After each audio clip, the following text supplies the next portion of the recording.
Então vamos lá, gente. Ó, nós começamos esse módulo aqui, lembram? Planeta Terra. Nós vamos reviver o que nós passamos esses 8 últimos encontros, tá bom? Olha aí, tá?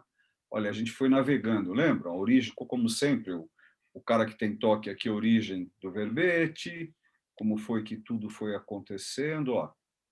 Para vocês ilustrarem ou relembrarem, quem não viu, verá. Né? Lembra, a gente viajando. Nossa, eu adoro isso. Aqui, isso é muito legal. Ó, Sandra, tá vendo essa curva aqui? É muito legal. Olha, isso é mais um helicoidal, né? Chamei isso de curva, mas acho que está mais para linear. Aqui, sim, um timeline helicoidal. Né? Ó, que legal. Ó, isso é lindo, gente. Lembra, a gente entrou, aí fomos para o segundo encontro, tá? A raça humana. Ó, aqui, ó, que legal. Ó, a linha do tempo, né? Estão lembrando, gente, tá? Olha o que a gente passou, ó, para chegar na aula de hoje, né? Olha, olha aí.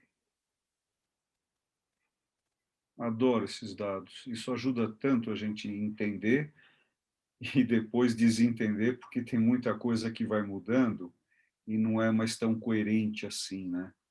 Aqui a gente vai para o terceiro encontro, né? Onde tudo é medida, não é isso? É o terceiro encontro mesmo? Não, é o quarto encontro, tá bom. Aqui a vida, tá? Entrando na... Lembra a referência, né? A medida sou eu, né? Eu sou a referência de todas as coisas. Eu estou falando com essa voz assim, eu estou tentando ser um pouco mais sensual hoje, que é o último encontro, tá? Por isso que eu estou impostando essa voz assim, alô. Então, gente, entendam que a vida ela é mais importante. Isso eu adorei quando eu descobri esse quase tridimensional aqui, bem bacana, né? Ó, Royal Society, a ordem da gramática, eu adoro. Estava falando com um amigo meu, Alexander Jovanovic, que ele é da linguística, que ele me dá bronca quando eu entro nisso. Olha isso, ó, é muito legal, né? El Greco, Kyriakos Theotos Kopoulos, olha o simbolismo dele. Lembram como ele assina? Ele assina jogando um papelzinho. Imagina isso, olha. Olha, comparando esses dois, hein? É lindo. Olha ele aí, ó. Quando um charuto é apenas um charuto, e a jornada da vida.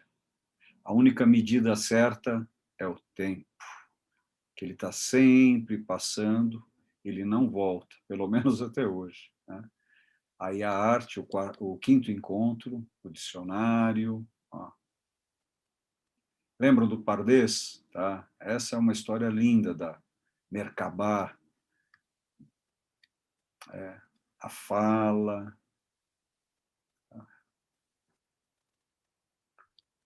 Olha lá. Tudo que nós fomos estudando. Ó. Lembram quando nós falamos daí no caso de Sócrates e Platão versus Aristóteles, né? Ou seja, a academia versus o liceu. Esses são os slides que a Soninha gostou. Olha lá. Esse é o Chomsky, Noah Chomsky, e esse Saussure, Ferdinand de Saussure. Esse cara foi o cara que criou o construtivismo na linguística. Esse cara é sensacional, tá? E o Chomsky é algo... Esse é único, muito genioso e por isso que ele é único, né? Aqui no Brasil, lembra a gente entrando em toda essa questão histórica? Olha o que nós passamos, ó. Né?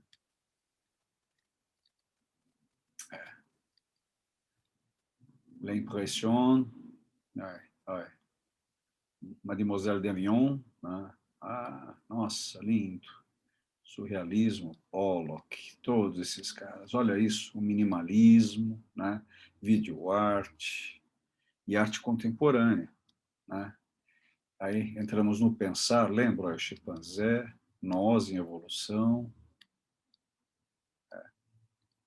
Bem legal, né? Quanta coisa, né? E engraçado, eu não daria a mesma aula usando esse aqui, lembra quando nós entramos, né? na própria árvore, a árvore da vida, ou a árvore cabalística, né, o recebimento, né, do corpo, né, com toda essa árvore.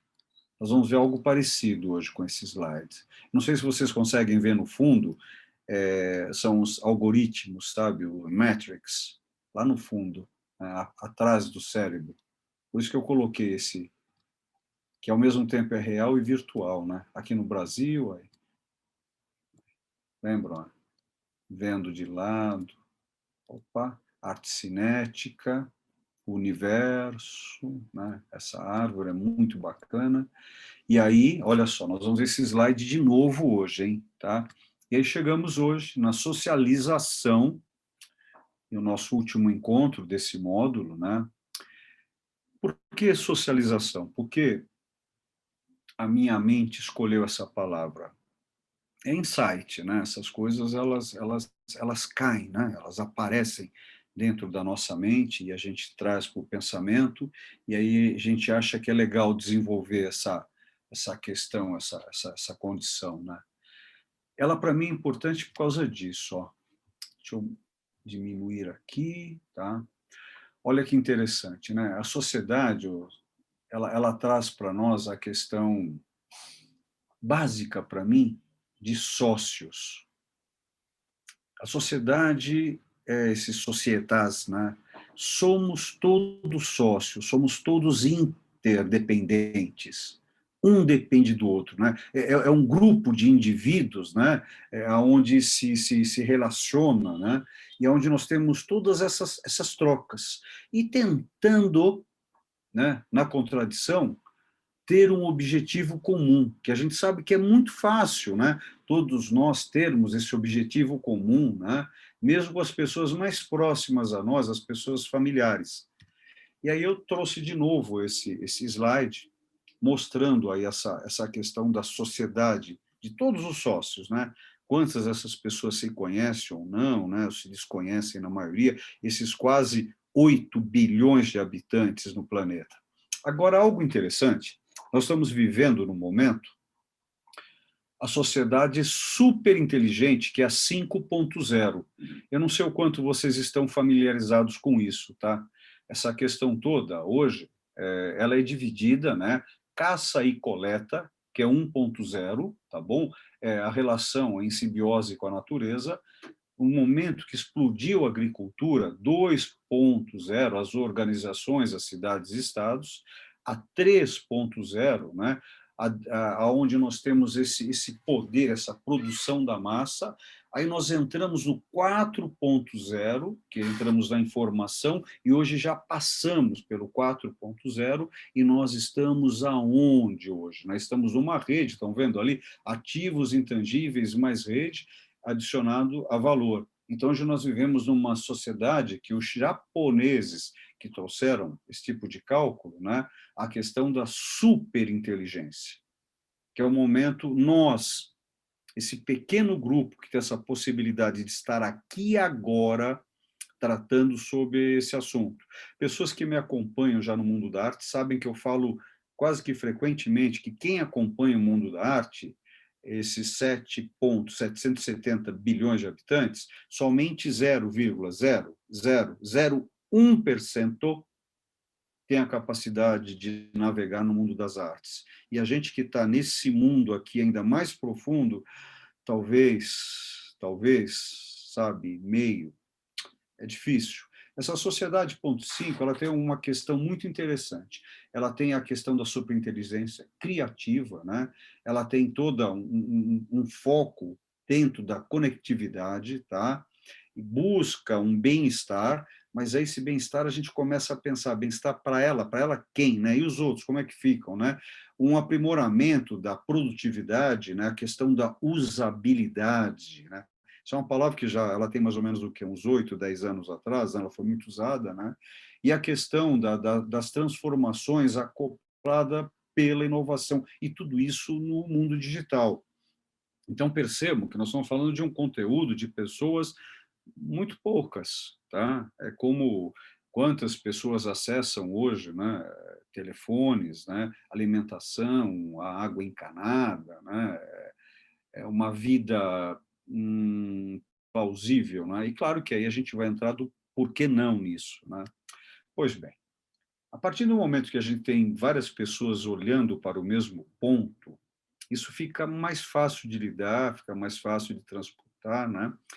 De transportar o quê? O conhecimento, a materialidade. Mas o mundo ele não é assim, nunca foi, e na minha opinião ele nunca será. E talvez por isso que ele seja bem interessante. Val, eu preciso que você admita essa pessoa que travou o meu sistema aqui, que eu estou como co-hoster. Obrigado. Ok, ok, já coloquei. E agora deu um problema, olha só. Epa! Travou o meu sistema. Olha que coisa aqui, que sutil que fica, né?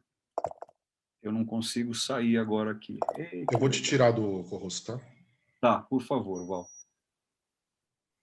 Olha como... Eu não sei quem sabe o motivo da existência do Zoom. O Zoom ele foi criado por um grupo de crackers e hackers para poder ajudar pessoas... travou mesmo, Val. Não consigo, ó. E aí o Zoom ele foi criado para pessoas poderem consertar computadores à distância.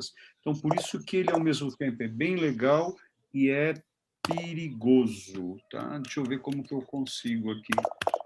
Nossa, você viu uma coisinha à toa, mudou todo o sistema aqui que eu tenho. Ah, eu consegui mudar agora. Não sei o que você fez, ajudou, Val. Obrigado, querido. Tá?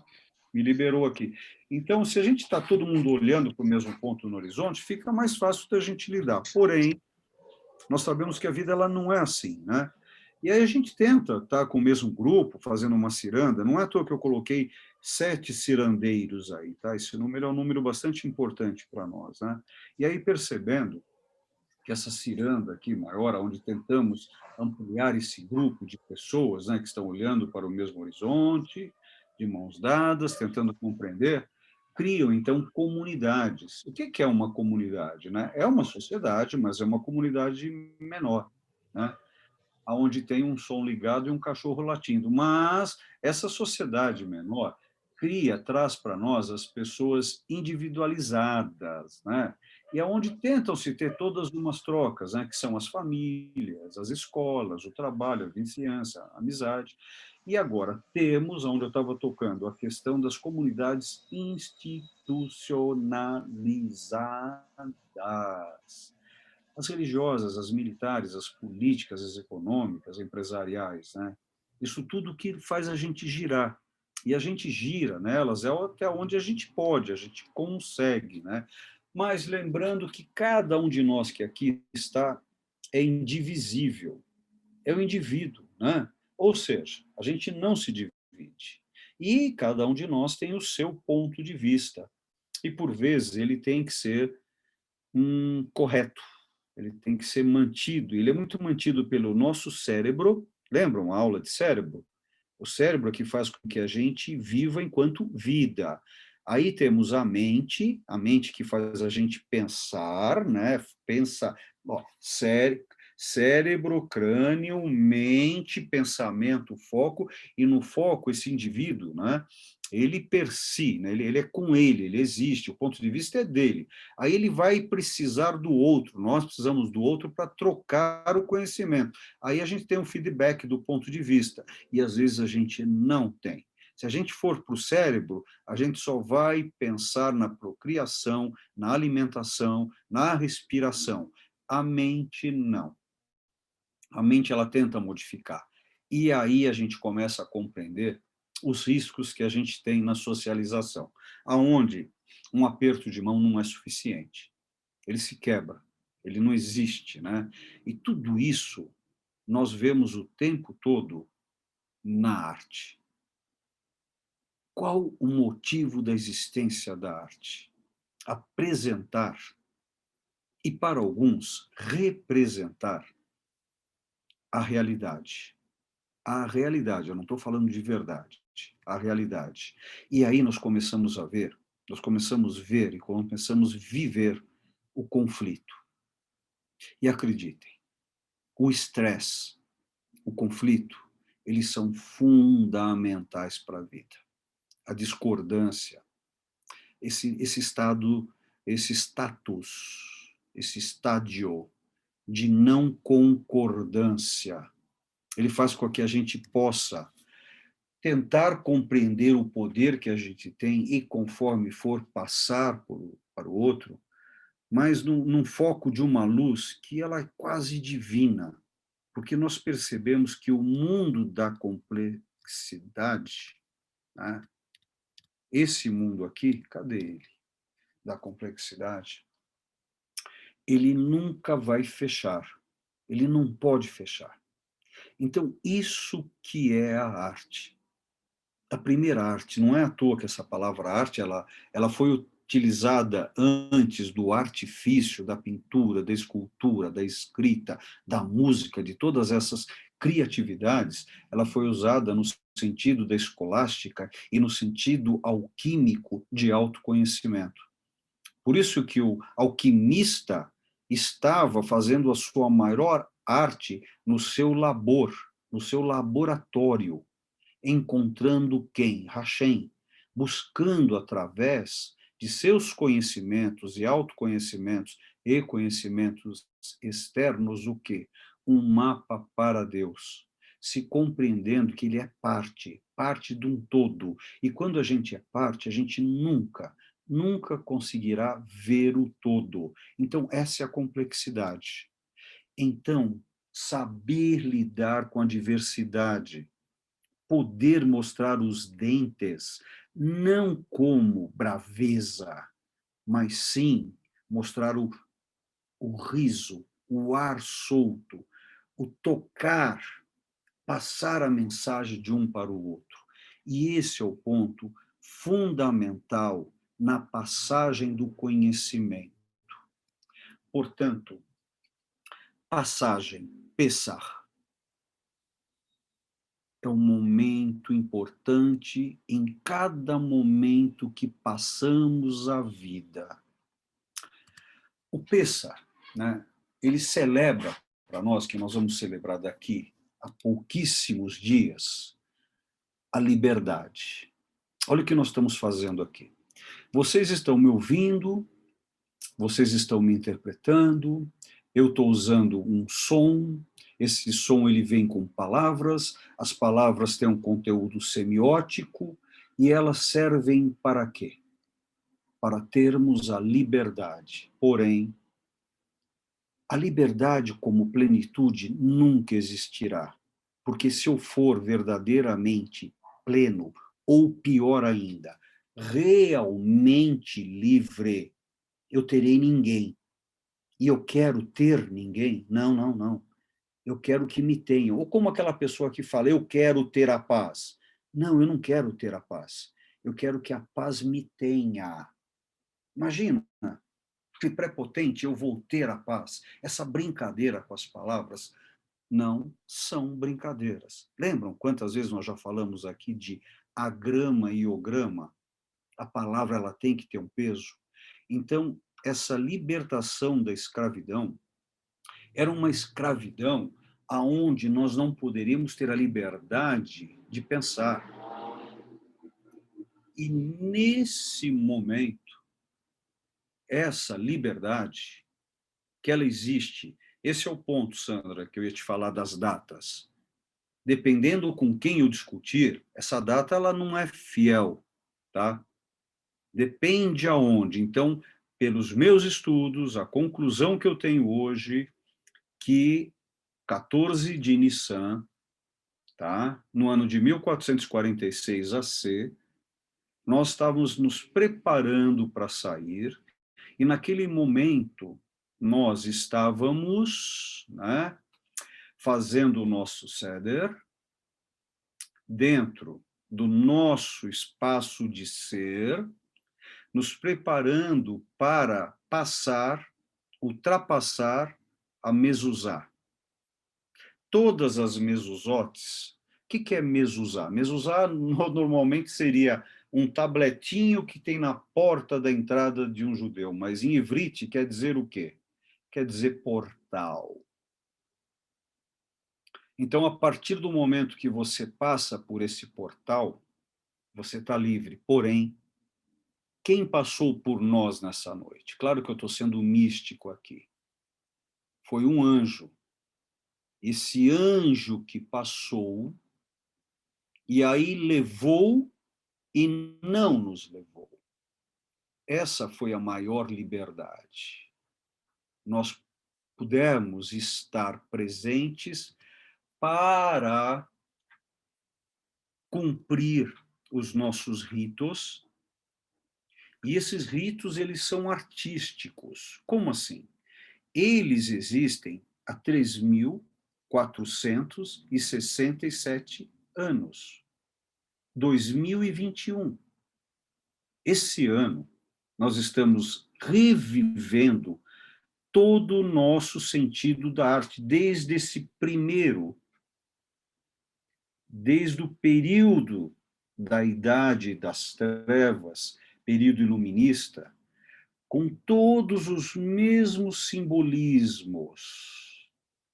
Essa mesa é uma mesa ritualística desse Seder, onde nós contamos todas as nossas histórias e histórias, aonde nós passamos para compreender até os dias de hoje exatamente esse Hag, essa festividade, esse Pessar o quê, né? Esse Pessar o quê? Essa passagem, tá? E Sandra, isso é para você agora. Em 325, que se dividiu o Pessar da Páscoa, tá? Então, a partir de 325, na cidade de Niceia, que o cristão começou a usar a Páscoa, tá? E aí, para nós, judeus, nesse momento nós temos, eu acho que é algo muito importante, que inclusive vem de base do meu nome judaico. Meu nome judaico é Shinra, que quer dizer feliz, tá? Por isso que nós temos Shameach, tá? Felicidade. Então, Hag Pesach Shameach, tá? É realmente ter uma passagem, não Páscoa, uma feliz, né, uma festividade, em português seria festividade da passagem com felicidade. É o que nós estamos lendo aqui. Portanto, o que nós estamos fazendo aqui hoje é, nesse último encontro, é compreender essa passagem toda da maior arte que nós podemos ter.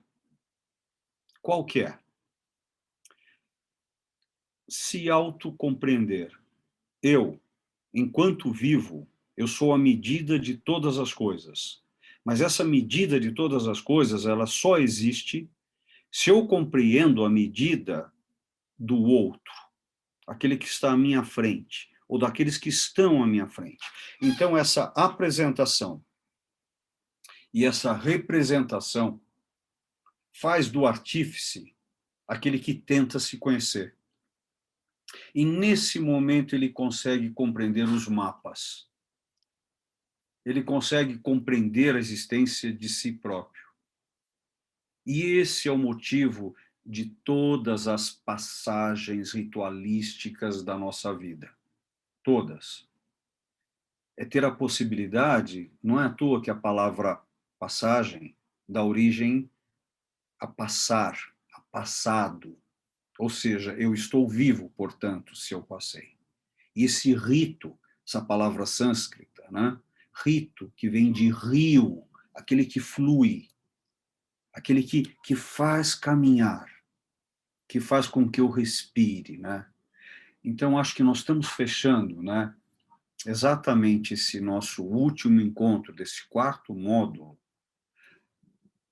amarrando todos os nossos 3 módulos anteriores, onde nós partimos do autoconhecimento, sempre utilizando a arte como referência, para tentarmos continuar passando pela vida e curtindo o estresse e os conflitos, porque sem eles nós não estaríamos aqui. E essa é o motivo de estarmos não vivendo, mas sim existindo, né? Passando esse conhecimento. Bem, hoje eu trouxe esse básico, né, esse caminhar todo que nós andamos até agora, para a gente entender que o falar, o rezar, né, que nós chamamos de brahá, as nossas brahot, né, elas podem ser simplesmente palavras. E aí que habita o problema, né? A arte ela serve para o ser se compreender em não ser mecânico, não fazer as coisas de forma mecânica, repetida. Mas quando você fizer uma oração, ou quando você fizer algo ritualístico, quando você fizer a sua obra de arte, que ela realmente seja sentida, senciente, plena, né? E é para isso que a arte serve. Ela é a referência da existência. Ela é a referência da criação, de onde ela veio, da criação. Isso é bem escolástica mesmo, né? A criação fez tudo. E, portanto, eu pego essa criação, essa matéria, e faço com ela uma criação. Não é à toa que daí vem a palavra criança, né? Então, a arte, ela se presta a se medir, a duvidar da tua medida e não ter uma vida mecânica, ter uma vida dentro das possibilidades de cada um, né, plena. Pois bem, vamos lá. Pessoal, o que vocês acharam desse módulo quarto? Vocês acham que nós tivemos uma troca, uma socialização? Sabe, a arte ela realmente nos fez referências ou até ferências ou aferências, ela fez feridas, sabe? Ela fez marcas, né? Cicatrizes, né? O que vocês acharam desse quarto módulo? Eu acho que eu vou cantar uma música, então, enquanto Não, vocês não, não, pensam. peraí, eu falo, eu falo. Ah, que bom, que bom. Fala, Maria Carolina. Eu acho que a arte fez parte. Ela entrou dentro do contexto. Ela está como referência, mas eu acho que vai muito mais, vai muito além disso, né? Hum, O teu TD, o teu approach TD transdisciplinar, ele vai muito além da arte, né? Ele vai história, ele vai sociologia, ele vai tecnologia, física, química. Você consegue viajar, você consegue navegar, né? Por várias partes e a arte é uma delas, né? Eu, pelo menos, vejo assim. Não tá, sei tá os bom, tá outros. bom. Acho que é isso, acho que é isso. E claro, e o nosso conteúdo da nossa comunidade, né? Claro, né? Isso Sim, sim, mas o foco não está restrito à arte, né? Isso que é legal. Porque você exato. consegue, você consegue ver, você tem um panorama, né? Que nem hoje. Hoje o que isso. me veio à cabeça, Ah, quando você estava falando de sociabilização, de passagem, me veio a palavra ruptura. nossa, ótimo. Então, as rupturas elas sempre são sofridas, doídas, e aí vem o crescimento, né? Aquele negócio, só com o estresse a gente cresce. Talvez seja um momento meu particular agora que você me Que, conhecendo, você que, sabe. que, que bom Não, momento, que bom momento. é, mas acima da passagem, eu acho que para haver essa passagem tem que existir esse estresse, tem que existir essa ruptura, né? Para a gente poder sentir que realmente a gente precisa ir para frente ou não.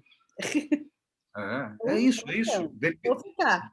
Depende, depende. Exato. Agora tá no ficar, mas É. é isso. Já falei muito. Não, você ela trouxe uma palavra muito importante para nós. Obrigado, Carol. Ruptura. É, Tem que ter ruptura. sim. Eu não sei se... Olha que interessante. Vocês estão vendo o meu dedo passando aqui? Estão vendo, né? Sim. Então, ele tem um tempo de duração do dedo passando. Mas quanto mais rápido eu for passando o meu dedo, ó, é que eu não consigo. Vai ficar assim, de tão rápido. Só que ele continua passando, mas eu não vejo. Então, vai ter que ter um momento de ruptura para quebrar esse mecanismo, para rever os seus valores. É isso que a Carol está trazendo. E ele tem que ser sentido. Ele tem que transbordar choro. Sim, tem que ter a ruptura. A ruptura, se não tiver sofrimento, se não... Não estou dizendo... e veja, longe de falar de masoquismo, porque o masoquista, Não. ele gosta. Não que você falou, eu estou trazendo. Porque o masoquista, ele gosta de sofrer. Então, ele não está nesse aspecto, porque ele gosta. Então, não sofre. Tá? Mas aqui eu estou falando de ruptura que a Carol trouxe, enquanto contexto de corte mesmo.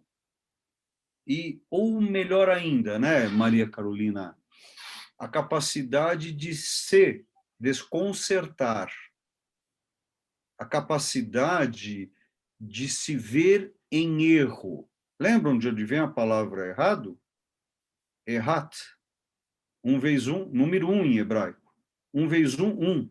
O único número que ele multiplicado, ou, né, por ele mesmo, vai dar ele mesmo. Então, não existe errado.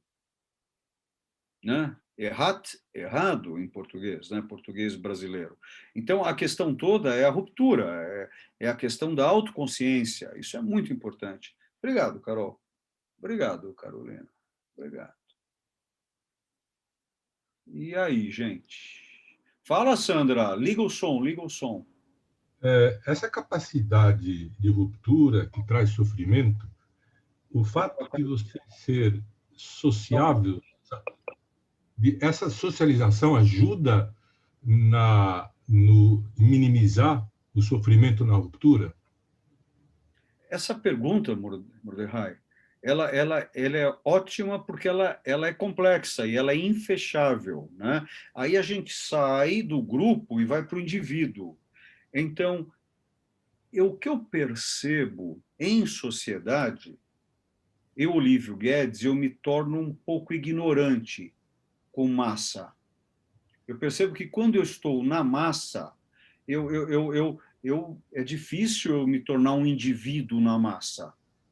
Então, veja, por isso que hoje eu fui trazendo, não sei se eu consegui trazer para vocês, uma hierarquia. Por isso que eu trouxe a socialização e depois as comunidades, e depois o indivíduo, e depois o indivíduo quanto espelho. Lembrando que a palavra espelho vem de espanto. Espelho, espantar, né? Então, o Mordecai, eu acho que a socialização, sociaismacilação, sei lá qual neologismo usar, ela pode te ajudar, e olha que legal, ela pode te destruir.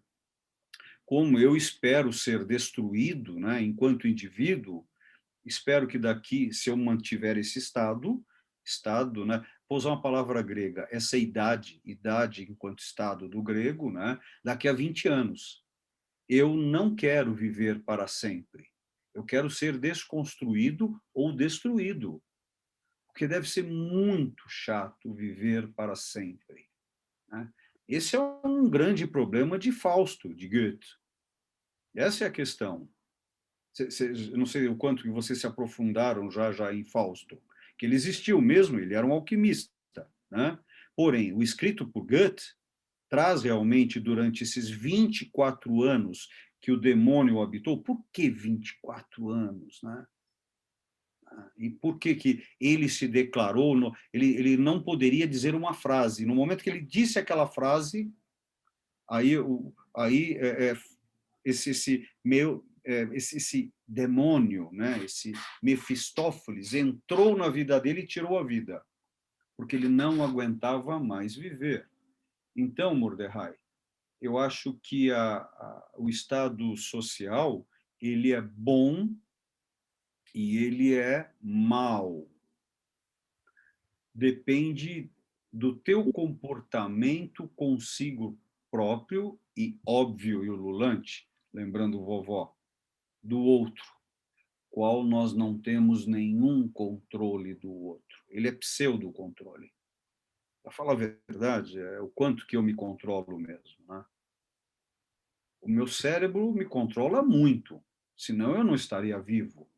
Mas a minha mente, o meu pensar, muito menos. Meu cérebro me controla, claro. Meu cérebro lembra dos meus intestinos, meu coração, quase que saiu corações, que sou uma pessoa muito emotiva.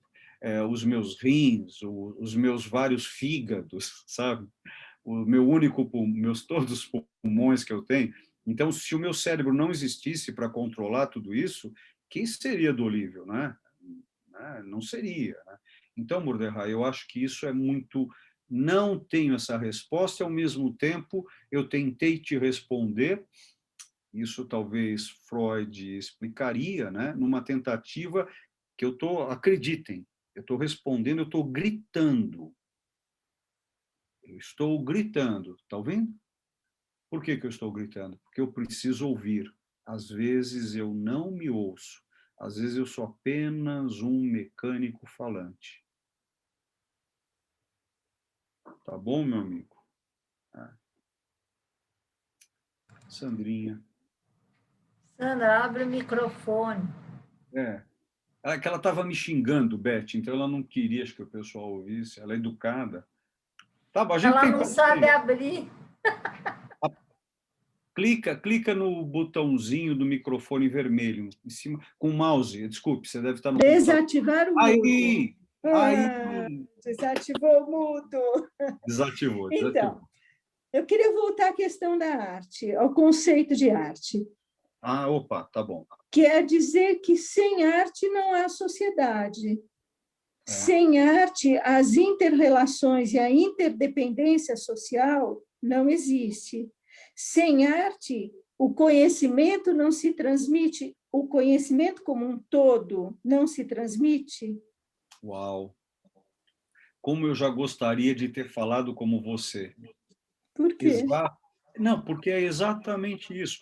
Se você pegar o dicionário, vamos pegar, sei lá, lembra quando a gente chamava o pai dos burros, o Aurélio, né? O que é arte? A arte é a capacidade, vamos ver se a minha memória lembra mesmo, a arte é a capacidade que tem o ser humano de se autocontrolar e controlar a matéria. E aí fazer dela algo de seu desejo. Me parece que é isso que está escrito no Aurélio. Claro que são vários itens. Me parece que o primeiro item é esse. Tá? Então, sim. Tá? Sem a arte, nós não teríamos a escrita, a fala, a interpretação. Porque quando a gente fala de arte, né? Val, vou pedir para você... Você consegue dar um tique lá no Mordecai? Acho que é de lá que está vindo o som, né? Por gentileza. Obrigado. A minha fala é semiótica, ela é interpretativa. Né? Então, as minhas cordas vocálicas, não. A partir do momento que o som seja semiótico, né, vira arte. A partir da palavra arte, a partir da palavra escrita, a caligrafia, a calcografia é arte. A partir das leis, a criação das leis, uso e costume, né? Porque quando a gente geralmente fala de arte para o leigo, é pintura, talvez uma escultura, né? Mas tem a palavra é arte. A palavra é arte. A palavra é arte. Todo indivíduo produz arte. Todo indivíduo produz arte. Todo. E quer saber, olha que legal, todo indivíduo interpreta a arte. Todo. Na medida em que ele se comunica. Como nós somos seres... aí entra no Mordecai, a socialização. A gente se comunica sim, tá? Se você estiver sentado na sala com alguém, respirando junto, você vai pegar o vírus. Opa, comunicação.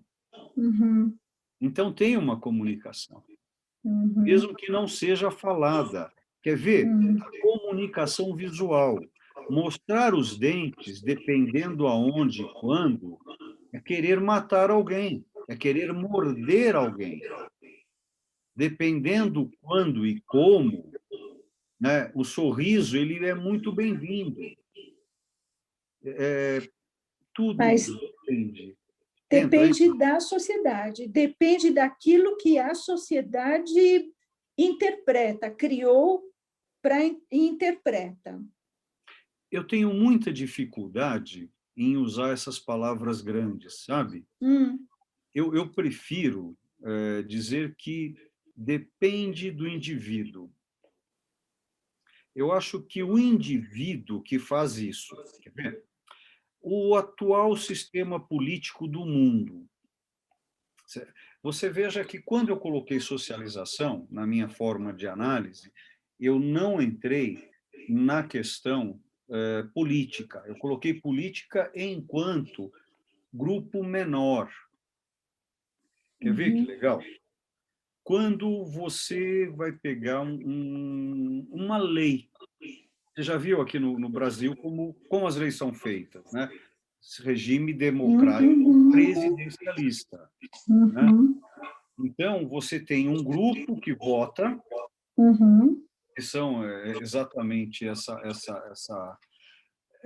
Vocês estão ouvindo um eco? Estão ouvindo um eco, O né? microfone, Sim, sim. o áudio da Sandra talvez seja um pouco alto, e aí dá esse delay, porque Ah, ela tá bom. realimenta o áudio que ela está Você ouvindo. consegue abaixar um Só baixar um pouquinho? pouquinho, Sandra. Vai. Será que eu baixei? Opa, parece que já está. Um, dois, três. Ah, melhorou mesmo. Boa, Val. Melhorou? É o delay. Só Não, que não, eu agora. saí daqui. Não, mas volta. É só para baixar o som, Sandra. É, tem Eu vou tanto continuar botãozinho. desenvolvendo Embaixo, o assunto. embaixo, Sandra, do lado esquerdo, tem vídeo. É só clicar nele. Já vi. Tá. Ela Clique viu nele. o Agora eu vídeo. baixei. Tá. Tá mais Agora, baixo, não tá? agora apareceu. Ah, Pronto, é agora isso aí, tá bom. apareceu. Tá Tá ótimo. mais baixo. Olha, melhorou mesmo. Um, dois, Uhum, três, quatro, cinco. Ah, obrigado, Val. Boa, Val. Te amo, cara. uhum. Bem, Tá. sei lá, vamos lá. Então, o que acontece?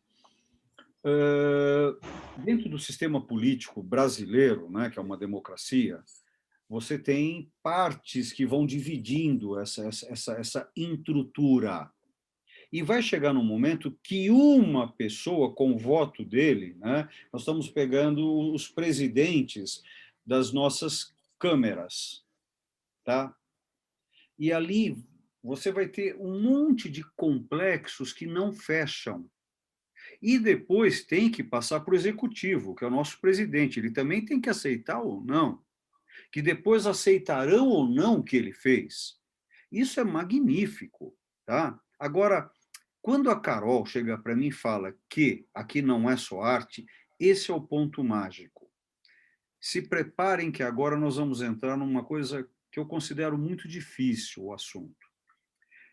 A sociedade que nós, olha, eu estou indo no volume, a sociedade que a gente vive hoje, olha que volume, não é o indivíduo, a sociedade que a gente vive hoje, essa sociedade, ela vive hoje, que é o que nós temos. Olha a mente agora. Existem infinitas outras possibilidades.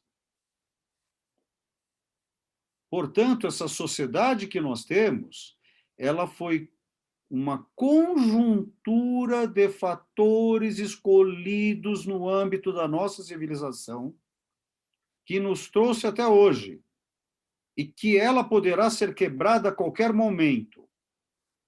Se alguém descobrir um novo movimento, que até agora o melhor que nós achamos é a democracia, que é falha e tem que ser falha, senão não tem criação.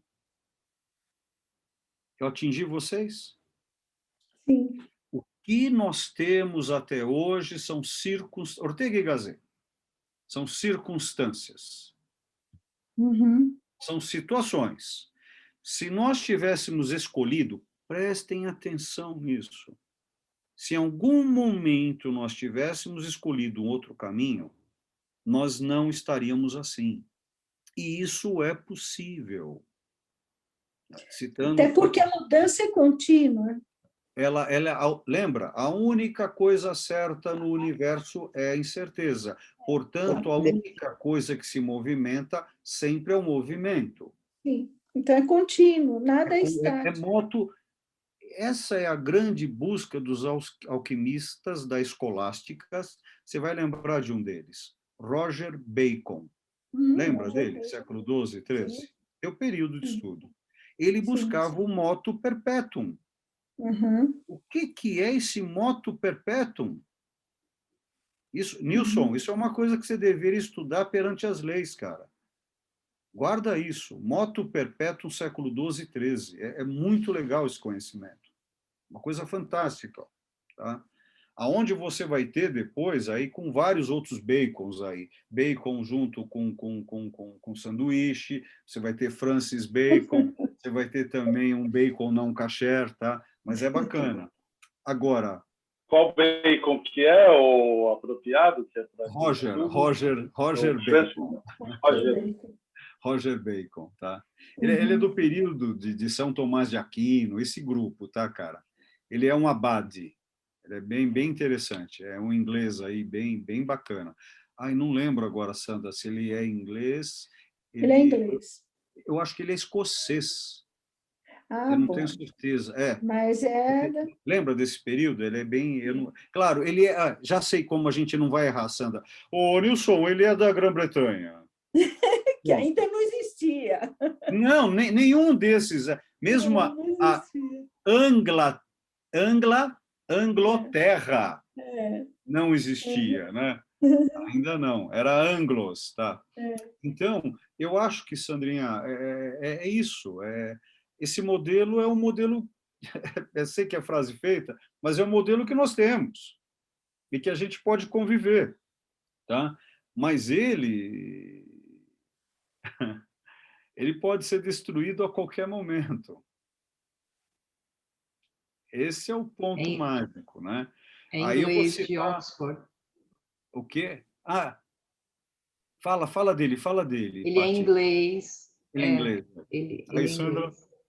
Ele é inglês. De Oxford. Foi quando surgiu, né, a Universidade. Que ele era inglês. Lembra o conflito entre Oxford e Cambridge? Sim. Esse período aí é interessantíssimo, essas duas universidades se degladiando, né? Muito legal.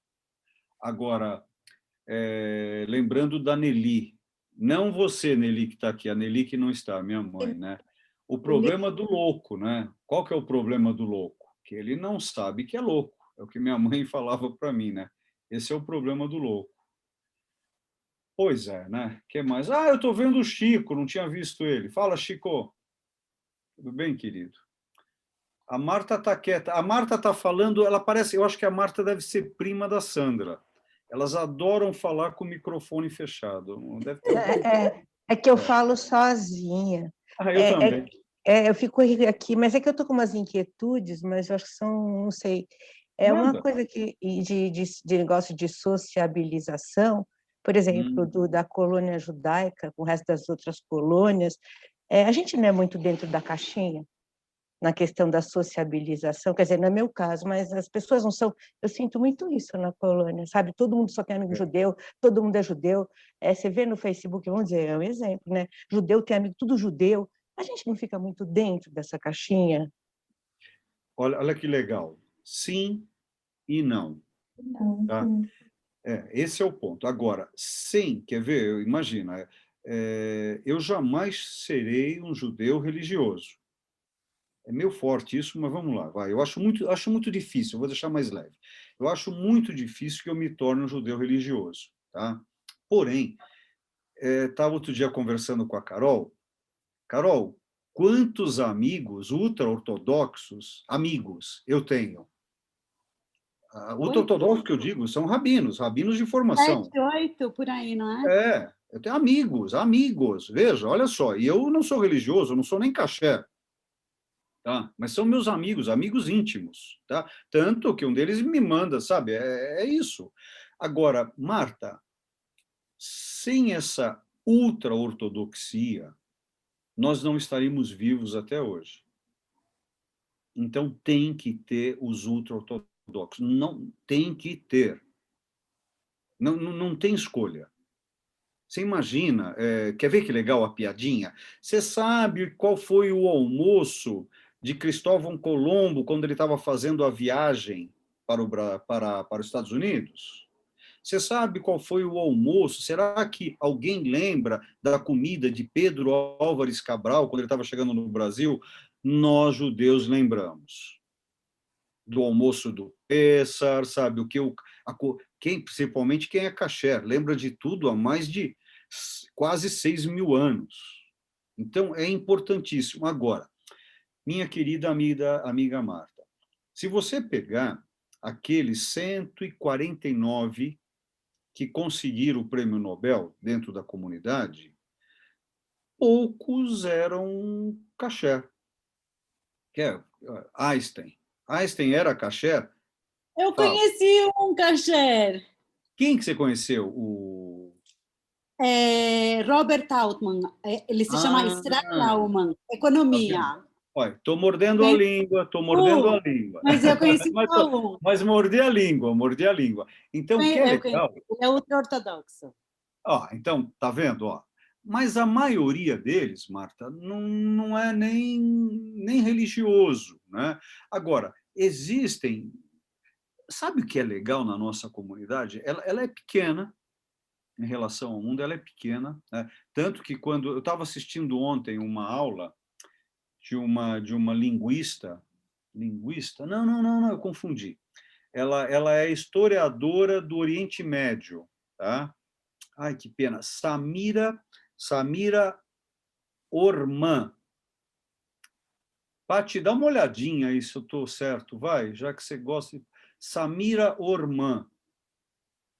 Desculpa abusar de você aí. Samira Orman. Ela tem um nome no meio que eu não lembro, tá?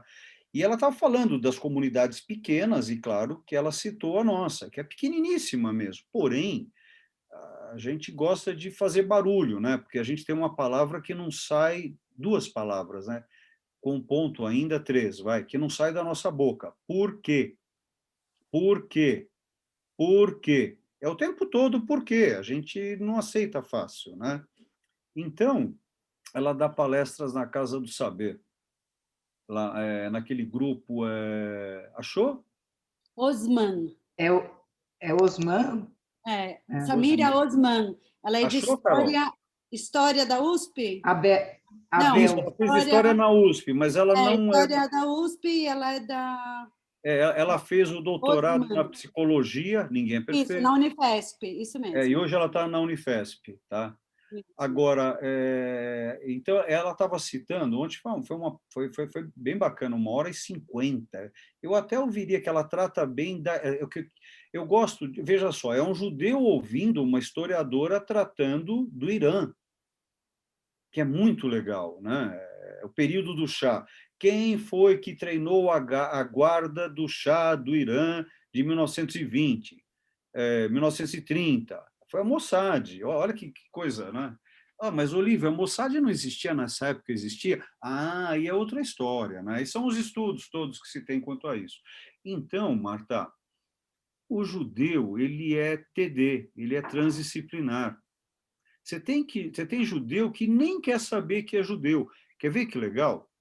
Quando você for estudar os judeus no período que a Sandra estuda, você vai ter judeus que deixaram o judaísmo para virar muçulmano para estudar. Olha isso. Quer ver que legal? Ramban escrevia em ivrit, em hebraico, escrevia com alfabeto árabe, tá? Com a gramática do ivrit. Entendeu? Ele escrevia no alfabeto árabe com a gramática hebraica. Não todos os livros, mas ele escrevia. É muito legal isso. Então, o judeu, ele tem a caixinha, ele não tem a caixinha, tem judeu... eu acho que... Eu vou ousar brincar aqui. Nós temos, não infinitas, mas N caixinhas. Essa é a questão. Como eu. Veja, eu sou um judeu mestiço, onde eu tenho uma mãe cefa, um pai quatrocentão, e me debruço sobre o judaísmo e tenho esses meus amigos ultra-ortodoxos. Tá? É isso. Mas eu fiquei mais interessado, não por essa tua pergunta, por uma pergunta que você não fez. Essa pergunta que você falou que você está encucada, acho que foi essa palavra que você usou. Não, eu falei que eu estou com uma inquietude. Ah, isso. Não quer trazer para nós isso? Não, é que no meu caso, por exemplo, eu não fui criada na colônia, né? Eu fui criada fora, eu estudei no Dante, eu não sei nada de judaísmo, na verdade. Muitos judeus estudaram né? no Dante. Eu me sinto muito fora da caixinha, inclusive, né? Eu estudei no Dante. Também? Estudei 9 anos lá. Então, mas você vê, quando eu estudei, não tinha a palavra bullying ainda, sabe? Mas eu sofri muito bullying por ser judia. Assim, eu era muito discriminada, eu era a única da classe, eu sofri muito lá. Então, assim, eu tenho uma péssima recordação. Judias no Dante. Mas tive poucas. Colegas de classe. Ninguém é perfeito, Sandra, a vida é assim mesmo, sabe? Pouquíssimas, eu aposto, né? Então, eu fui criada meio fora da caixinha, assim, né? Por isso que eu estava com essa isso eu acho muito legal. Isso que eu acho legal, você ter uma... Olha que legal. Você ter uma caixinha para ser criado fora dela. Então, você pertence à caixinha e não pertence. Eu estava nadando aqui no meu prédio, né? E aí um amigo meu suíço, né, quando eu estava nadando, acabei minha natação, estava respirando ali, porque eu sou um profundo atleta, nado muito bem e não perco o fôlego. Estava perdendo meu fôlego ali na minha natação. Aí o meu amigo suíço, isso é legal aqui no prédio, a gente desce pelo elevador, você tosse um pouco e fala um monte de idiomas, né? E aí, esse cara chegou e falou, Olívio, quando você estava fazendo a barba, o que aconteceu com o teu cabelo? Isso é bullying, mas é muito legal, entende? Essa é a questão, essa é a troca que a gente tem que ter. Porque o bullying, claro, precisa se tomar cuidado com isso, né? Eu tive muito bullying. E aí que eu fui para as artes marciais. E aí foi muito importante para mim isso. Senão eu não teria ido para as artes marciais, né? E eu não vou dizer que eu também não fiz bullying também, sabe? E isso é um complexo, isso é... E até hoje, às vezes eu me pego, né? Eu sou cínico. Eu sou cínico, tá? Então, e primeiro eu sou muito cínico comigo, né? Quem foi que você falou que fala sozinha, né? Eu canto sozinho, eu falo sozinho, eu brigo comigo, né? Brigo mesmo. Eu sei que eu já me peguei várias vezes mentindo para mim. E eu não gosto. Mas eu sei que... Mas, Sandra, eu não tenho costas largas o suficiente para aguentar determinadas verdades. Sim. Então, o que eu faço? Eu minto. Só que, às vezes, eu me pego na mentira. E agora, o problema é quantas vezes eu já não me peguei e não vou pegar, porque passou, né? Passou. Então, eu acho muito divertido, né? Olha essa palavra, eu acho muito divertido. Isso é importante, né? Essas dúvidas, essas diversões. E a arte, ela propicia isso, ela é enganadora. A arte é artificial, ela é mentira, ao ponto de ser a maior verdade. Olha isso. Contraditório. Você vai deixar... Eu assistia todas as aulas de religião com a Sandra, só para não sair da sala. Porque na escola nós tínhamos aula de religião, e aí nós podíamos sair. E eu nunca saí, estava sempre assistindo a aula.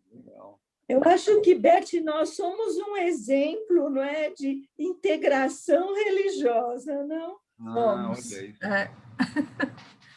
O Sou Mordecai ia falar amiga de alguma amigos coisa. da Beth desde a adolescência. E Ah, sempre vivemos juntas em religiões diferentes. E porque a religião, quando ela é complicada, quando o religioso quer que ela seja complicada. Uhum. Esse é o ponto. Mordecai, o que você queria falar? Fala, meu amigo. Tá bacana a conversa, eu não quero interromper, se houver continuidade, eu ia passar para outra pergunta, mas tá legal. Quer continuar? Porque Não, manda, vamos embora. Em relação à arte, em relação à arte, voltando um pouquinho, no início você falou que são, você até falou um número 0,00 que são 4. que fazem. Pode 4 ou 1, tá bom. Bom, então eu fiquei pensando assim, né? Esse é uma estimativa, é um valor que você tem ideia tal, né? Baseado. A minha pergunta seria assim: são poucos que fazem, você disse, mas aqui teria, não entrando, são duas perguntas eu faria, porque a Sandra colocou antes, né, que todo mundo faz, você concordou, mas não é bem aí, isso tudo bem, mas eu queria dizer o seguinte, são poucos que fazem artes, e a quantos atinge? Aí que está, essa ideia que eu diria, a quantos atinge? Poucos, se poucos fazem, atinge a muitos, não é isso? Você tem a proporção? Seria interessante. Eu acredito que atinge muita gente. Então, talvez até não fazendo uma cópia, né, me apropriando da palavra mas era na época da guerra, o Churchill dizia nunca tantos, né? Então, tantos deveram tanto a tão poucos, né? Talvez seja para a arte também. Isso se aplica. Então, você tem uma ideia de estimativa, atinge a muitos, mas aí não só a arte no sentido de tudo que é arte, eu diria, poesia, literatura, tudo, né? Atinge a muitos e traz um benefício muito grande à humanidade, na minha opinião. Né? Isso. Todos, acho que todos concordamos. Então, importa, são poucos que fazem, mas atinge muitos. E o que seria se muitos fizessem e atingiria poucos só? Não é verdade? Talvez é interessante, não significa a ideia, talvez é isso, né? Mas quando eu estava me referindo ao 0,0001, não são quem fazem, são a quem atingem. Eu estou pegando o mundo todo. Quer ver que legal? Você sabe assim, quanto? Você acha que atinge pouca gente a arte? Não movimenta a arte, se fala, todo mundo discute e fala que beneficia. Não é verdade isso? Não minimiza, não diminui essas diferenças, os conflitos da vida. Não, conflito pode ter, não pode ter confronto, mas não diminui, talvez, a Carolina, né, que falou, o que você disse, Carolina? Ruptura, né? Não ajuda a arte, não ajuda a... Ruptura. Mas a arte, né? Agora você está entrando para que se ela ajuda ou não. Mas a tua pergunta original, vamos ver se eu entendo, dentro de uma lógica, tá? Você está falando a questão da contradição ou adição entre o fazer e a quantidade de pulverização. É isso, não é? Isso mesmo. É isso. Se for essa questão, ela é muito... quer ver que legal? Sabe quantas pessoas no Brasil não têm água encanada? O número que eu tenho, básico, 60 milhões. Número básico. Quer ver? Quantas pessoas só assinam o nome no Brasil? 90 milhões. Quantas pessoas têm doutorado no mundo? Olha o pulo. Doutorado. Quer ver? Brasil, quantas pessoas têm faculdade no Brasil hoje? 8%. Faculdade. Quantos leem livros aqui no Brasil? E olha isso.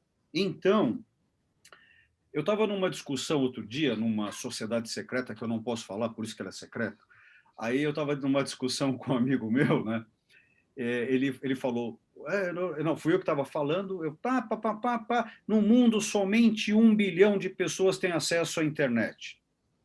Só que nesse local, Você só pode falar uma vez. Uma vez. E você não volta a falar. O que você falou, acabou. Só na outra reunião você bate nele quando acabar a reunião.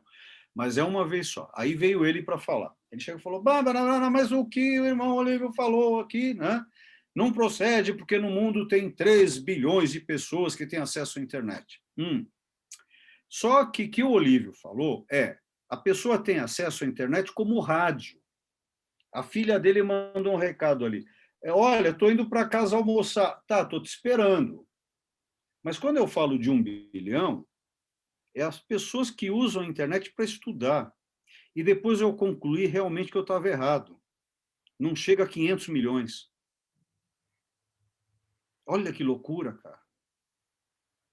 Não, mas, gente, a gente está aqui falando, estamos nós aqui. Olha só que legal. Vou olhar para o lado. Quantas pessoas nesse momento não conseguem estudar na USP porque não estão conseguindo pagar a conta de luz e internet? Eu estou falando que eu vi isso ontem, daquele meu amigo que eu conversei com ele antes de ontem, Carol. Ou foi ontem que eu conversei com ele? Foi ontem. Uma aluna dele na pós-graduação ia ter que parar a pós-graduação porque não tem dinheiro para pagar a internet. Mas é um problema social, aí não sei. Não, por isso que o número, querido, é 0,0001 ou 4. Tá? É difícil. Eu acho que eu pisei um pouco na bola, mas só continuar aqui. Não, pisou na bola. Não, mas me defendendo o seguinte, mas eu acho que na parte social, totalmente correto a sua análise. Mas vamos, só para continuar, a última perguntinha. Veja bem, você disse isso aqui é um problema social, sei, mas numa escola de samba, quando vem um camarada e coloca uma história, isso é arte também, né?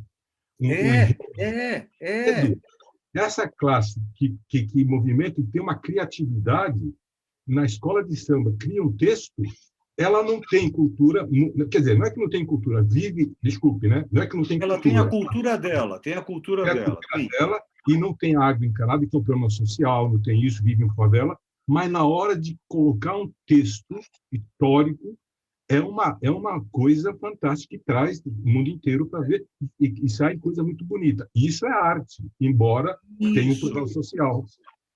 É nesse aspecto. Não. Eu concordo. É arte, é claro que é, e talvez seja. Olha que legal que você está falando. Né? Você vê não arte. Pode chamar. Você não pode dizer que é toda forma de expressão? Não, é o que a Sandra estava falando, porque toda forma de... Olha só, a palavra que você usou, Pati, expressare, colocar para fora, é arte. Então, aí eu vou entrar em contradição, que eu adoro. Portanto, 7,8 bilhões de pessoas fazem arte, porque falam, mas Olívio, os mudos, aqueles que não ouvem... Não, mas aí sabe, sempre tem a diversidade. Isso é muito legal, porque a minha mente... Porque eu não tenho... Olha que legal, eu tenho um cérebro, uma mente e vários pensamentos. São várias gavetas. Então, um vai entrando contra o outro. Fala, Pati, fala. Esses que não falam podem dançar, fazer batuque. Podem, e fazem isso. Então, Mordecai, você está trazendo uma experiência que é muito legal, e agora vamos colocar o Olívio contra a parede. O que a Sandra falou, tudo é, sim, uma expressão de arte. Agora, quer ver? O que a gente faz na academia? Nós estamos falando lato sensu. Se a gente vai para o estrito sensu, aí a gente percebe que olha a palavra agora, a arte maior, o Olívio está certo, no 0, tá. Aí, ampliando a arte, a gente vai soltando, até chegar no momento que uma criança ao nascer não, um bebê ao nascer, ele não é criança, é um bebê ao nascer, português Brasil, ele emite um som. Aquele som ele está gerando algo que vai pedir o peito da mãe. Então, existe uma comunicação, vai existir uma semiótica, né? Então, Mordecai, eu estou certo até onde eu estou certo, mas se a gente for analisando, É bem complexo e é muito bonito esse estudo. Agora, eu tenho percebido que, pelas as minhas análises, né, quando eu entro nesses números, eu geralmente uso os números da ONU. Tá? Os números da ONU eu uso. Por que eu uso os números da ONU? Porque quando eu estou num debate, eu quero ser um... Eu ia falar um palavrão, vou falar uma outra coisa. Quando eu quero ser fortão, tá? Eu uso os números da ONU. Por quê? Mas o Olívio está usando os números da ONU. Isso quer dizer que todos os números da ONU estão certos? Claro que não. Porque aí nós vamos entrar no começo da conversa com a Sandra. Tudo é movimento. Quer ver? Pegue uma agência de publicidade. Então, o cara... Não, foi feito uma avaliação da votação para o Bolsonaro, para o Lula, para o Moro, exatamente hoje de manhã, pelo Estado de São Paulo, e foi contratada a Lupa para fazer isso. Foram pesquisadas 1.400 pessoas na Avenida Paulista. Caramba! Os caras estão dizendo que aquilo é certo porque entrevistaram 1.400 pessoas na Avenida Paulista. Então, quer dizer que a ONU está totalmente certa? Não. Ela está certa no... Por isso que tem que ser muito claro. Nós fizemos uma análise na Avenida Paulista de 1.400 pessoas. Foi esse... Olha a palavra que eles usam. Foi esse universo que nós pegamos. Universo! Foi esse mundinho de grão de areia que eles pegaram para apoiar o caminho deles. Então, é muito difícil fechar uma proporcionalidade. Porém, nós precisamos disso para dizer que a gente é bom. Então, é uma contradição frequente, temos que lidar com isso. É como... O que faz um bom advogado? Ele não ter dislexia, ele não ser gago, ter uma certa memória para as leis e enfrentar o outro. Pronto. Não precisa ter nem mestrado, doutorado, isso já é suficiente. E, claro, o que todos nós temos que ter, que vocês vão me matar agora, né? Sorte. O que é sorte? O ônibus está passando na hora certa que você pega ele. É complexo, Mordecai, é um assunto complexo esse. É que eu uso os dados que eu tenho, né? E como eu desconfio de mim, cara... Não, eu acho que é totalmente correto e você traz coisa que dedigna, isso é verdade. É que eu só coloquei, para finalizar, o que nós concordamos aqui é que realmente não existe oportunidade para muita gente aqui no Brasil. Esse é o problema social, o problema mais, né? Votação política, assim, sem nenhum viés político.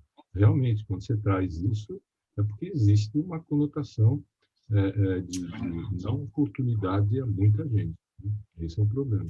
Mas a arte, quando você vai num jogo de futebol, você vê um jogador, uma bela jogada, é arte isso. Uma arte! Olha isso! É arte! E atinge milhões de pessoas. Atinge milhões, não. Bilhões, não é, meu querido? Bilhões. Quem não conhece o Pelé, o Maradona, esse pessoal todos... Isso é magnífico. Arte, jogo, né? E nem se fala em ética, porque ele pode fazer gol com a mão. Maradona. Já fiz Maradona que o diga. Muito obrigado. Eu desculpe tomar. Não, querido, eu que agradeço, sabe, essa oportunidade da gente estar... Isso é a troca. Isso é a troca. Esse é a troca, né? É só a gente não querer a razão. Se a gente não quer a razão numa troca dessa, é muito bom, é muito bom. Fazer uma pergunta, fazer uma colocação? Pode, pergunta, colocação à vontade, Nilson. Estamos aqui na nossa casa. Beleza. O que eu compreendi do curso como um todo, né, é que realmente o aspecto abordado na arte, ela é como referência para uma linguagem, para uma comunicação, e realmente a importância da gente se conhecer o nosso tamanho e também saber o tamanho do outro, né, para que haja essa interação. Então, de tudo que eu consegui apanhar desse curso. E aí toda essa dinâmica, toda essa forma de você colocar, né, fica o que se apanha é o que a gente consegue perceber de estável, mas dentro de um movimento bem complexo. É o que eu consegui apurar. E está de parabéns pelo curso que você elaborou. Oh, você... É que você ficou próximo, é por isso, você virou um querido amigo aí, ó. Eu acho que todos nós aqui, né? Porque vocês viram, isso foi muito legal. Infelizmente, a Soninha não está aqui com a gente, mas eu tenho uma pessoa aqui que não vai me deixar mentir sozinho, o Val. O Val, lembra, Val, quando a gente resolveu criar isso e desenvolver? Vocês lembram a quantidade de pessoas, né? E a gente vai diminuindo mesmo, e vai ficando... Quem quer trocar, e claro, chega uma hora que o Olívio vai ficando chato também, sabe? Essas questões, essas buscas elas são complexas e profundas, né? E chega uma hora que a gente também não tem muita tolerância pela voz do outro. Vocês já ouviram isso? Às vezes a gente cansa mesmo, né? A gente vai, mas aqui a gente está tentando, né, Val, trazer para as pessoas. É um momento mágico, né? Eu acho que tá. Você montou um grupo. Eu até coloquei uma observação engraçada. Vocês estavam falando dessa parte de arte, de educação. Eu ontem vi uma cena que eu fiquei assim parado, né? Eu vi um grupo de crianças no Chile, no norte do Chile, num lugar de deserto, que não tem uma frequência de antena de internet. Eles estavam subindo um morro, uma coisa assim de 2, 3 quilômetros da casa deles, naquele calor do deserto do Chile, né? E para pegar sinal de internet para poder estudar. Eu fiquei assim em choque, né? Porque o Chile para mim é um país de uma educação e de uma cultura acima de qualquer outro na América do Sul, respeitando todos os outros. É mais fácil você encontrar escolas no Chile do que posto de gasolina e farmácia. É uma coisa impressionante como o Chile tem um nível. Livrarias, é uma coisa impressionante, né? Você conversa com pessoas lá que estão lendo um livro, são pessoas humildes, de um nível, e tem uma cultura, e tem uma visão de arte muito maior, né, de que muita gente no mundo todo. Eu acho que eu comparo até o Chile, um dos países mais evoluídos na educação e na cultura das Américas, né? Porque sim, é real isso, Val. E só coloquei essa observação, que vocês estavam falando desse assunto aí, é engraçado. Esse grupo nosso está sendo mágico, acho que está sendo mágico para muita gente, né? E para a gente também, né? A gente tem esperado tanto retorno. Né? Eu acho que é terapêutico. Uau, para! Aqui não é autoajuda, não, hein? Fica na tua aí agora. Terapêutico. Eu vou jogar essa garrafa d'água na tua cabeça. É a troca mesmo, é a troca, né? Isso que eu acho que é o interessante, né? Porque, ó, eu acho que a gente tem uma base aqui, a gente fala, como a Carol bem falou, tanto que ela não aguentou mais, foi embora. Ela tinha que jantar, ela tem as coisas dela. A gente tem uma base aqui judaica nesse nosso grupo, né? É uma base. Agora, essa base, ela não tem as paredes e não tem o teto. É a base só. E isso é o legal. A nossa base é judaica, porém, não tem paredes fechando e não tem teto suprimindo a entrada de sol, a entrada de chuva, nada. Então, a gente sai de um conteúdo nosso, né? E aí a gente vai abrindo os leques, né? Eu espero até que vocês tenham gostado dos livros também, né? Lembra o livro da semana, né? Para a gente ver que como eu sou eu não gosto muito. Então, eu estou um ser insatisfeito. Para falar a verdade, acho que eu sou insatisfeito. Então, eu preciso estar buscando coisas novas e pessoas novas. Eu preciso. E eu preciso também discordar de mim. Né? Isso, para mim, é importante no crescimento. Então, quando o Val ele usa essa palavra que ele usou, vocês prestaram atenção? Mágica. Isso que eu acho que é o legal. Eu acho que esse grupo ele realmente é mágico, porque aqui a gente se aceita e não se aceita. A gente concorda e não concorda. A gente está junto, desculpem, e não estamos juntos. Então, por isso que fica legal. Paty, você está falando alguma coisa? Não. Está mexendo sua sobrancelha. Então, eu acho que o legal é a gente ter um caminho, né? E nós estamos preparando, depois eu vou convidar vocês, esse ano, por causa do pós-doutorado, eu tenho que dar cursos de difusão na USP. E um deles eu vou convidar vocês, vão ser 4 encontros, isso dentro do site da USP, né? Que eu vou falar sobre o trabalho, a Lela, sobre o trabalho da Mira Schendel. Só que o meu discurso, né, eu vou levar 2 colegas, um rabino e uma... Você vai gostar disso, Nilson, e uma expert em obras falsas. Porque quando o artista... Olha que legal, olha o assunto, que interessante. Mordecai, olha isso. Por que uma obra ela vai se tornar cópia? Ou seja, réplica, ok. Cópia é falsa. Tá? Por que um artista vai copiar uma obra, portanto, falsificá-la? Porque ela se tornou importante. Aí, olha a pergunta, por que ela se tornou importante? Isso é muito, eu estudo isso há 30 anos, como eu pago as minhas contas assim. Eu pago as minhas contas comprando e vendendo obras de arte, né? Entre outras coisitas, né? Eu fiquei milionário mesmo, né? Isso é bem legal. Como que eu fiquei milionário? Vendendo meus livros de poesia. Aí que eu fiquei milionário, gente. Eu não sabia onde guardar dinheiro, gente. Eu não sabia. Eu não sabia. Então, é legal quando você dá esses cursos, porque você começa a se perceber o quanto você está estudando uma coisa, que o caminho que você está fazendo, que você achava que era uma avenida, que era correto, que era certo, é uma vila e tem fim. E a coisa não é profunda. Então, aqui é uma troca, é um conhecimento que ele é mágico, né? Né, Val? Ele não fecha, né? Vocês precisam ver o que acontece quando sai todo mundo, fica a Sônia, o Val e eu falando da aula. Aí é muito legal, sabe? O bom é o antes. O antes, eu não gosto de falar muito, que é muita bobagem. Eu imagino. Eu vou ter que sair. Tá bom, claro, olha. Não, você vai ter que ficar. Não, olha aí. Ó. Claro. Boa Dá um beijo ao semana. Carlos e fica bem, Betinha. Obrigado. Dale. Até Mas daqui a pouco.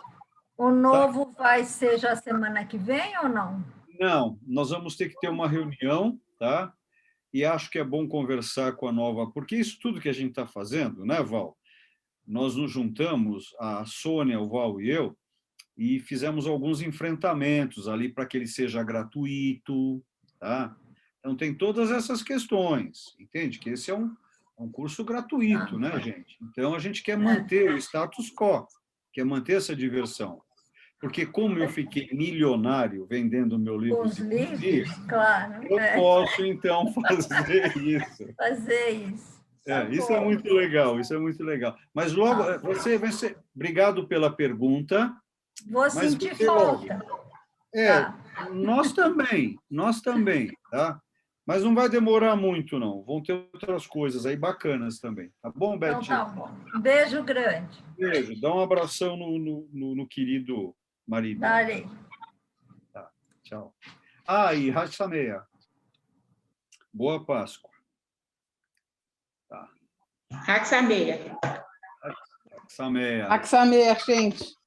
Tudo de bom e muito obrigada. Valeu. Nada, meninas. Até daqui a pouco. Olívia, obrigada por sua genialidade de sempre. Obrigada, Sônia. Por trocarmos, obrigada, não é minha, é nossa. Você sabe que a gente não consegue fazer isso sozinho, né, querida? Vá, obrigada por tudo aí. Nada, um beijo. Um prazer, Hatsameia. Obrigada, Val. Obrigada. Beijo, querida, Hatsameia. Obrigada, Hatsameia. Obrigada. Muito obrigado. Obrigada, Sônia. Hatsameia, pessoal. Bom ser. Bom parte, Hatsameia. Hatsameia. Que bom que vocês podem fazer. Hatsameia. Hag Pesach. Sameia. Sameia. Quer dizer, olha, em português seria festa de passagem feliz. Em hebraico é... olha lá! Que legal! Pati! Dá para ver? Claro que não. Sabe o que é o fundo?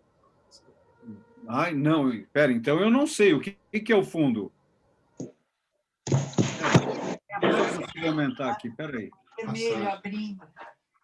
Não sei o que é o fundo. O que é, Pati? É o Street, é do Google Maps. Aqui, a península. Agora que eu tenho razão. Olha, é o mapa, tá lá, o delta do Egito. Tá vendo? Olha lá, Eretz. Olha lá. Eu tô vendo o meu primo lá. Olha. E aqui embaixo é um livro aberto. Ó. Ai, que legal. Tá bom. Obrigado, Pati. Pati e aí os toquezinhos dela, né? Ela é linda, né? Obrigado, querida. Essa é uma Haggadah que eu fiz com a minha mãe. Ela fez a seleção. Você fez com a tua... Para tudo. Isso é obra tua?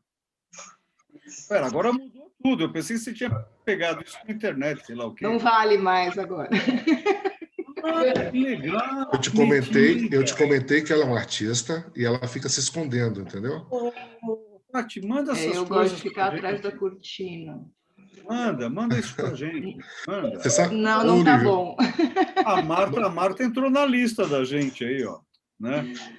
Marta, vai fazer um sorteio, talvez, né? Eu estou aqui na tentativa, né? Que eu ainda estou, né, aprendendo.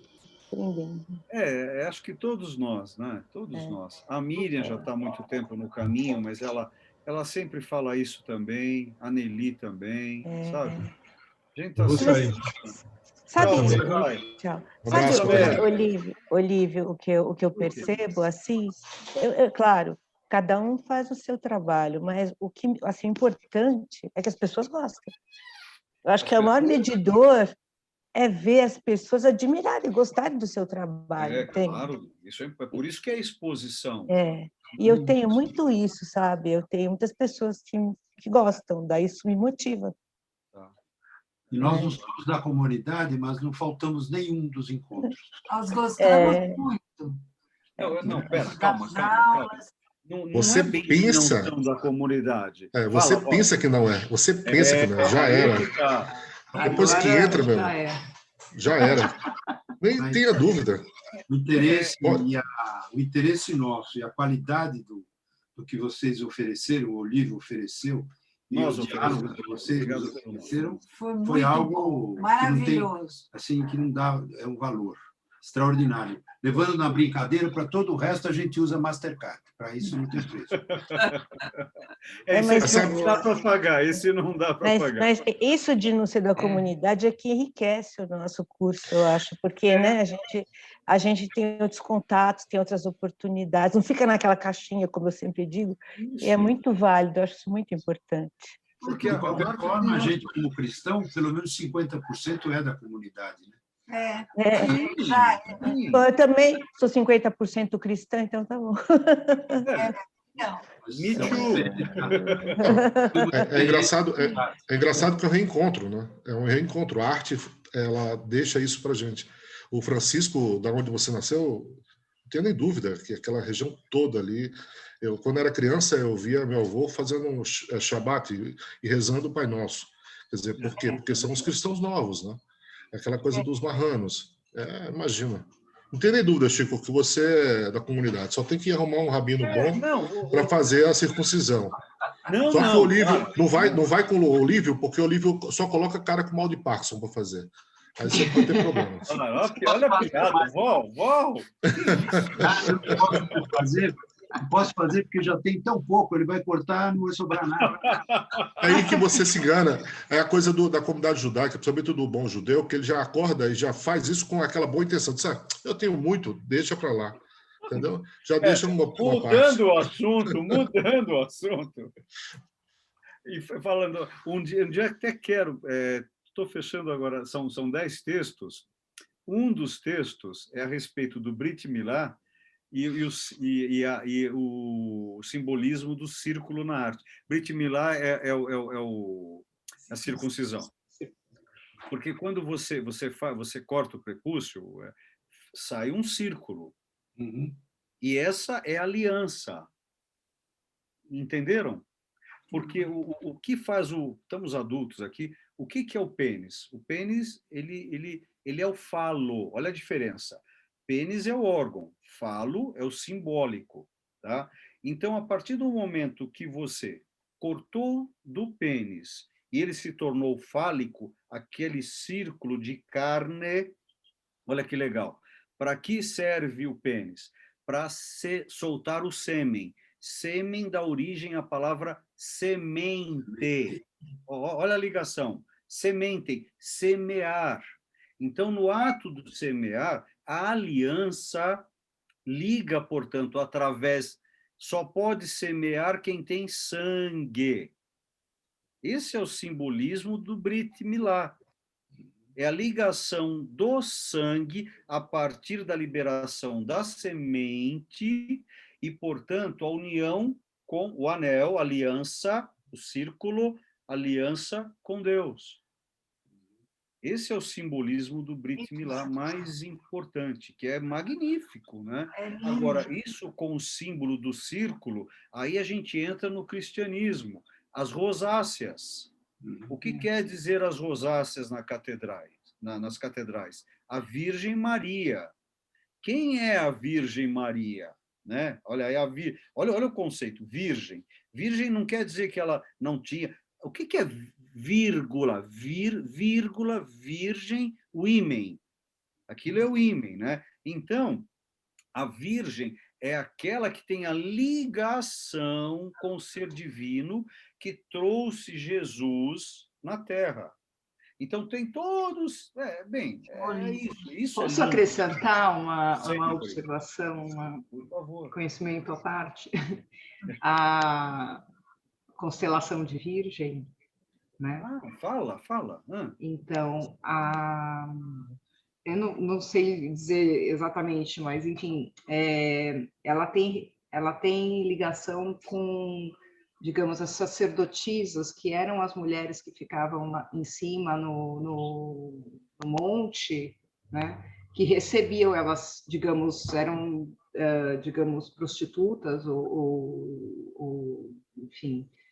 E é interessante como isso está associado à constelação de Virgem, e aí fala de Virgem Maria, né? Como elas eram sábias, elas enfim, tinham conhecimento, não como bruxas, né, de caldeirão, mas... Por que não? Porque parece que a bruxa de caldeirão veio a partir dos índios no Brasil, essa imagem. Não, é celta. É celta. Gaulê celta. Agora, olha que legal, o que ela está trazendo para nós? Ela está trazendo o oráculo de Delfos. Lembram o oráculo de Delfos? Tá? Que era no alto, né? Eu vou trazer uma coisa, não vou falar do oráculo de Delfos, porque lá ficavam as pitons, as pitonisas, que eram as virgens, tá? Que elas eram embriagadas por um gás. Mas agora, olha que legal, tem coisa mais rápida, senão vocês me matam. Em Roma, você tem 7 colinas. E uma das colinas em Roma ficavam as prostitutas ou virgens. Lembrando que a palavra prostituta, a palavra puta, tá? Quer dizer deusa no latim antigo. Porque essas mulheres que faziam a iniciação dos homens poderosos. Esse termo só foi ficando pejorativo por causa de Gregório no século VI, VII, onde ele chamou Maria de Magdala de prostituta. Então, é uma coisa nova. Então, essas mulheres... né? Então, deputado seria o quê? Ele venderia o corpo também? Não. Né? Então, tem que pegar a origem da palavra aí. Então, nessa colina, em Roma, onde elas cheiravam um gás que saía, elas ficavam alucinadas e elas conseguiam conceber o passado e o futuro. Qual o nome dessa desse local. Era a colina das mulheres que adivinhavam. Como se fala adivinhar em latim antigo? Vaticinar. Dessa colina chamada Vaticinar é onde está hoje o Vaticano. Então, olha as histórias. É como quando você começa a beber no cristianismo, Maria e Chico, é lindo. Porque quando você pega só o simbolismo da cruz, isso aqui é uma cruz, né? Mas a cruz em X também é uma cruz. Vários apóstolos morreram nessa cruz, não nessa. Então, tem todo um estudo sobre esse simbolismo. Então, quanto ao batismo, é uma quantidade linda. Então, desculpem, vocês não estão à parte desse local aqui, vocês estão no próprio local.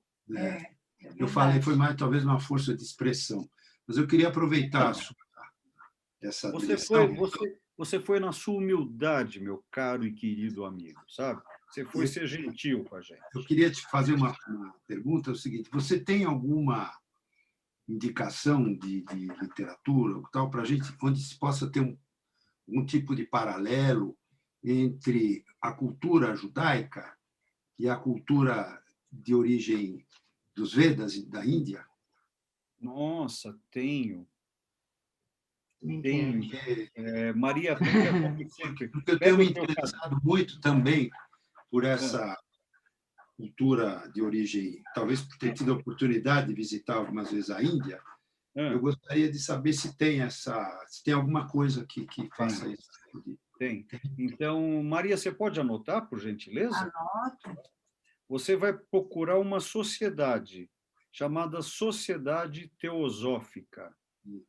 Vocês já ouviram falar? Já ouvi falar. Você, procurando ela, você vai achar Charles Webster Leadbeatt. É só você procurando a Sociedade Teosófica, você já vai ter. Charles Leadbeatt, tá? Ele é maçom de 33º grau, portanto, é um grão-mestre, tá? Ele é inglês. Se debruçou sobre esse assunto, junto com Anne Besant, tá? Helena Petrovna Fadef von Blavatsky, Madame Blavatsky.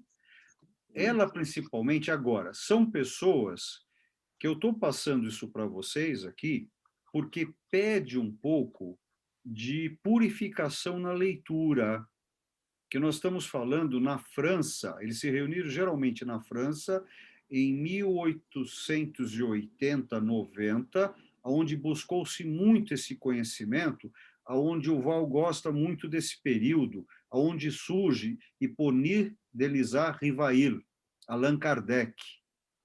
Tá? Você tem essa visão. Mas agora, para vocês, eles vão trazer o Vedas e algo muito importante, a Grande Índia, que em sânscrito se fala Bhagavad Gita.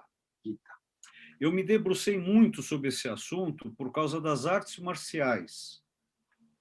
Eu tive vários amigos artistas marciais que se debruçavam em lutas da Índia, da China e do Tibete.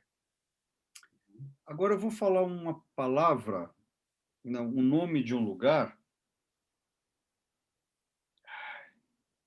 É na Índia? Não. Eu esqueci. Não, é que não querem que eu fale. Esse é o ponto interessante. Certo. Esse é o ponto. Se eu não estou lembrando, vocês vão ver um filme interessante, tá? Que não tem a ver com o que vocês estão falando.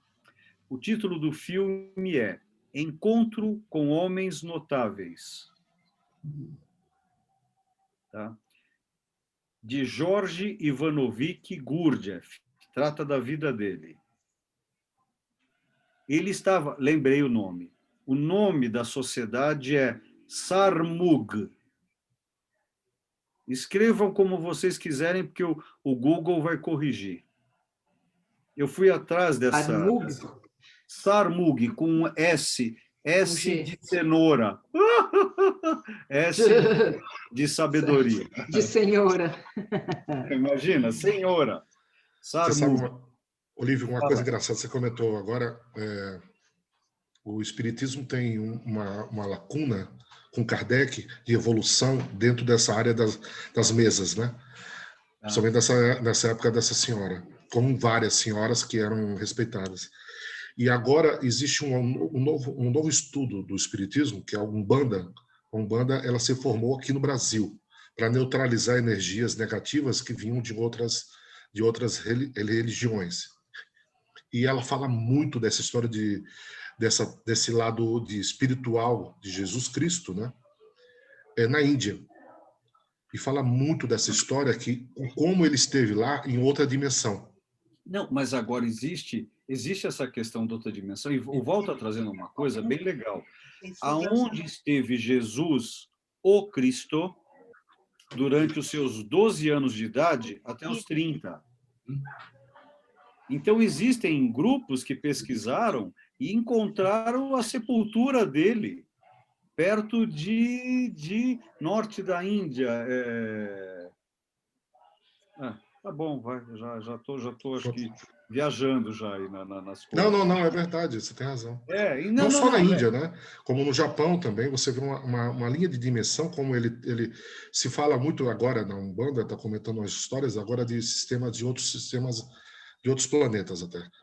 E fala que essa situação de Maria, como você comentou, do lado, eu digo porque eu sou virgem, né? De setembro, a Paty vai adorar isso aí. Falava que ela era uma senhora, uma moça tão evoluída dentro desse campo de magia, né? Porque a magia é muito louco hoje quando se fala, porque as pessoas não têm a noção do que é magia, né? E ela era uma pessoa muito meiga, e ela teve a recepção de um outro sistema para poder ter esse ser chamado Jesus. Isso é o que fala na Umbanda, né? Que foi talvez a primeira inseminação artificial. Isso é o que eles comentam lá. Por isso que ele era tão forte de uma dimensão que ele partiu várias dimensões, entendeu? Inclusive na Índia. Eu tive na Índia e o lugar talvez seja Caxemira, que você está falando, que é um lugar maravilhoso. Olha só. Eu pirei com esse lugar também. Caxemira é muito importante, você tem vários templos em Caxemira, mas é mais próximo ao Tibete, aquela parte do norte da Índia. Eu não estou... Porque uma amiga, ela é muito para lá, a Márcia De Luca. Não sei se vocês conhecem. A Márcia De Luca é casado com o pai da mulher do presidente anterior da França. Tá bom, vai. Ele é um grande conhecedor de vinhos. A gente que gosta de... são as pessoas que a gente vai conhecendo na vida, é muito legal, né? Agora, Maria e Chico, para vocês, eu acho que essa sociedade ela vai trazer uma comunhão entre os Vedas, o Bhagavad Gita e o cristianismo e o ocultismo do final do século XIX, França, onde tem muito essa fonte. É bem bacana. Eu acho que aí vocês vão ter um material interessante. Está perto, porque a Cristina tem alguns livros desses autores. Eu tenho alguma coisa eu já li. Tá. Se vocês quiserem depois, vocês usam o WhatsApp, não usam?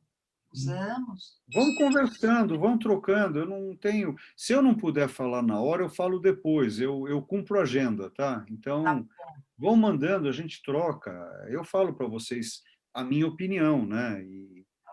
E como eu fiz uma época parte desse grupo da Sociedade Teosófica, ele ficava na Praça da Sé. Sabem na Praça da Sé onde tem o Corpo de Bombeiro? Não sei se ainda tem lá, né? Do lado tinha uma ruazinha, e eu ia à noite lá no centro da cidade à noite, mas eu estou falando de 35 anos atrás, mais ou menos. Eu ia nessa sociedade buscar conhecimento. Era muito legal, Val. Era muito. Tinha o círculo esotérico da comunhão do pensamento. Vocês já ouviram falar nisso? Já. Fica na rua Rodrigo Silva. Vai lá. Tchau, boa noite. Tchau, Paty. Tudo bom. Tchau, querida. Seu círculo. Espera um pouquinho. De onde que é isso daí? O que é isso que você mostrou? Trabalho teu, né? Olha aí, Val. Eu falei para você, ela fica se escondendo. Tá bom, tá bom. Mas acho que está na hora. Só para vocês. Senão a gente vai. Beijo. Parabéns. Muito obrigado. Muito obrigada. Estamos esperando o próximo já, hein? Tá bom, até daqui a pouco e boa Páscoa para vocês, tá bom? Para vocês também. Que ela é muito legal também. A Páscoa de vocês é importante porque é uma mistura de cultura celta, gaulesa, norte da Europa. Imagina só um coelhinho ter ovo. Olha a mistura. Isso é muito legal, é muito legal. É uma mistura linda de culturas. E agora, eu acho que o mais importante, se vocês, não sei se vocês estudaram isso, mas só para a gente encerrar, né? Os calendários. Por que a Páscoa cai nesse período? Então, daí que vem a quarentena, daí que vem o Carnivale, e aí tem toda uma mística das Saturnálias, no dia 25 de dezembro. Então, se vocês forem estudar a Paixão de Cristo e a Páscoa, é muito bonito por causa da arquitetura. Aí que vai entrar essa questão que o Val e a Paty tocaram, na questão de virgem, do horóscopo. Tem toda uma... Aí você vai ver por que o mês começava em março, porque hoje começa em janeiro. Por que começa em janeiro hoje? Porque vem de Janus, o deus da dupla face. Fevereiro, porque se tinha muita febre. Março, porque tinham as guerras, que é Marte. Abril, se abria um momento. E aí vai, assim vai por diante. É lindo, é lindo. Busquem isso que vocês vão gostar. É bonito a Páscoa. A Páscoa é muito bonita e ela é muito importante. E ainda é gostosa por causa do chocolate, né? Vamos falar a verdade. Eu adoro chocolate, é muito bom. Logo, logo nós vamos estar aí na casa de vocês, viu? Nós vamos pegar uma de vocês. Logo, logo. Hag Sameach para vocês, tá bom? Um beijo, um beijo, um beijo, um beijo. Marta, querida. Sobrou nós. Então, Hag Pesach Sameach para você, minha querida. Para você também, muito obrigada por tudo. E vou estar no próximo curso, com certeza. Estamos juntos, estamos juntos. Beijo, Marta. Tchau, tchau, obrigada. Tchau, Val. Beijo, tchau. Vou sair também, Vou sair. Tchau. Bom, tchau, querido. Tchau, obrigada.